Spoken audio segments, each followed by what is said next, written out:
প্রাণপ্রিয় অডিয়েন্স, নতুন একটা ব্লগে আপনাদেরকে সুস্বাগত জানাচ্ছি। আমি মোস্তাফিজ বাবু। আজকের ব্লগ ভিডিওটা তৈরি করছি বিশ্বাস নিয়ে।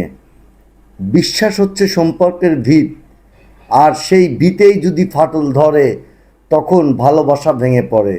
বিশ্বাস এমন একটা অদৃশ্য শক্তি যা মানুষের সম্পর্কে দৃঢ় করে, হৃদয়ের স্থিতি আনে এবং সমাজ ব্যবস্থা করে নির্ভরতার ভিত্তি। ভালোবাসা হোক বন্ধুত্ব, সব সম্পর্ক টিকে থাকে পারস্পরিক বিশ্বাসের উপর। কিন্তু একবার যদি সেই বিশ্বাসে চির ধরে, তা সারা জীবন, পুরো জীবন লেগে যেতে পারে এই বিশ্বাস স্থাপন করতে। যে সম্পর্ক বিশ্বাস ছাড়া গড়ে ওঠে সেটা ঠিক বালিঘরের মতো, দেখতে সুন্দর হলেও সামান্য ঝড়েই ভেঙে পড়ে। বিশ্বাস একবার ভাঙলে তা ঠিক হয় না আগের মতো। যেমন চিরধরা কাজ কখনো পুরোপুরি জোড়া লাগে না।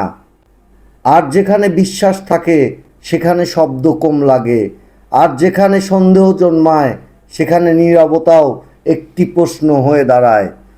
বিশ্বাস এমন একটা জিনিস যেটা কখনো অর্থ দিয়ে কেনা যায় না, তা শুধু সততা দিয়ে, আচরণ দিয়ে অর্জন করতে হয়। একজন মানুষের মন জয় করা সহজ, কিন্তু তা অর্জন করা অনেক কঠিন ব্যাপার। বিশ্বাস যদি একবার হারিয়ে যায় তখন ভালোবাসা শ্রদ্ধা এমনি এমনি স্মৃতি ও বিস্ময়ময় হয়ে ওঠে। যে বিশ্বাস করে সে ভালোবাসে নিঃস্বার্থভাবে, আর যে সন্দেহ করে সে হারিয়ে ফেলে সব কিছুই ধীরে ধীরে।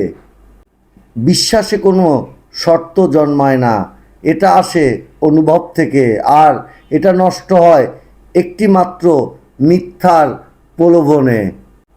তুমি যদি কাউকে বিশ্বাস করো তাকে সেটা বোঝাতে হবে না, আর যদি বোঝাতে হয় বুঝে নাও বিশ্বাসটা গভীর নয়।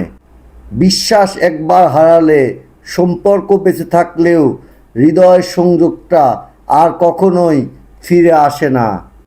মানুষ বিশ্বাস ভাঙার পর ক্ষমা চাইতে পারে, কিন্তু বিশ্বাস ফেরত নিতে পারে না। যে সম্পর্ক বারবার প্রমাণ চায় সেখানে বিশ্বাস নয়, শুধু নিয়ন্ত্রণ থাকে। বিশ্বাসের শক্তি এমন যে তা অন্ধকারেও আলো খুঁজে পায়, কিন্তু একবার হারালে আলোতেও অন্ধকার দেখে। তাই আমি বলি, আসুন আমরা বিশ্বাসে বাঁচি, বিশ্বাস ধরে রাখি। আল্লাহ হাফেজ।